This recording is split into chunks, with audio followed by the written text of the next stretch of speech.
Raha mpitsy kosa no ankalaza ny alahady ny mpitandrina ny FJKM Ambodifaitra Martiora. Fotoan-dehibe ara-mofo no karakaraina eny an-toerana izay anasana ny taranaky ny fiangonana rehetra. Fotoan-dehibe ho an'ny FJKM Ambodifaitra Martiora raha mpitso alahady voalohan'ny volana desambra satria io no natokan'ny fiangonana ho alahadin'ny mpitandrina.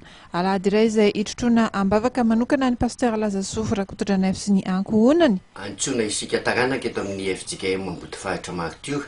Anatanteraka ny alahadin'ny mpitandrina eto amin'ny FJKM Ambodifaitra Martiora raha mpitso alahady voalohan'ny volana desambra.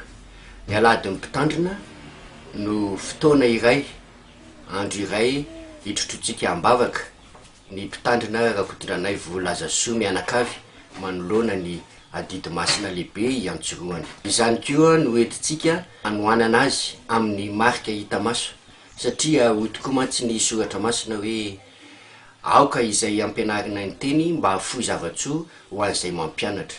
Koa intsony isika zanakam-pelezana sy fiangonana manontolo ho tonga eo amin'ny FJKM Ambodifaitra Martiora raha mpitso alahady desambra manomboka amin'ny 7 ora maraina ny fanompoafo vavahana.